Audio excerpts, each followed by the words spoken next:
there has been this endless constant. It's something you talk about in the book, you've talked about in multiple interviews, which is, of course, this constant, furious curiosity about your sexuality. Right.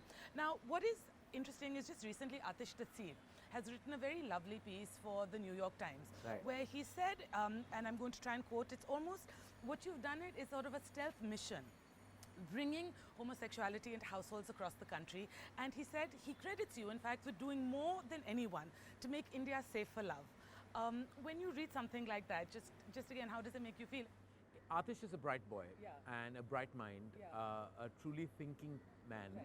and his observations are entirely his own and was wonderful to read. Yeah. I was very grateful for the article he wrote.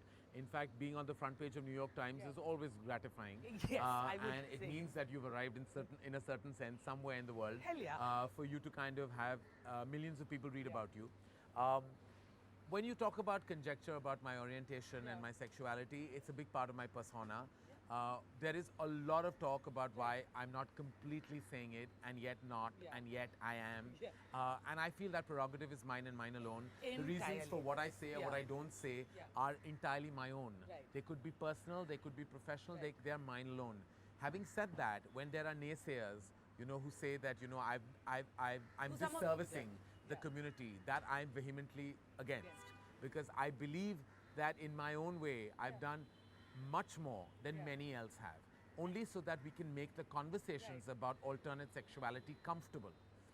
Be it in yeah. homes, in traditional, Yes. deeply rooted homes of this country, Yes. to make this entire concept seem comfortable and then acceptable.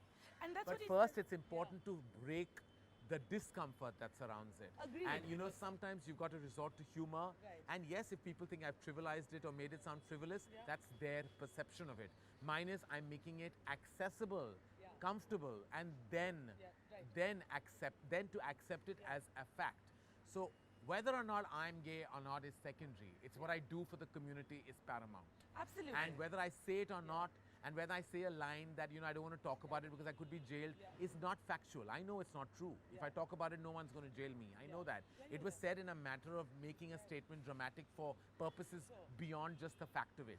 But when people take off or write blogs, I think they're doing it for themselves. Right. And there are some intellectual writers who have written blogs about it and have said things, and I respect their point of Sure. view. But I want to tell them that my heart is clean, my intention is pure, and I would go on doing what I can for the community because that's my belief. I I agree. say that, I don't say that because I'm talking about just myself. I'm Yeah. talking about what I believe in Agreed. terms of love equality, Yeah. sexual equality, orientation equality, and generally the way people perceive it or look at it Yeah. and their gaze on it. Yeah.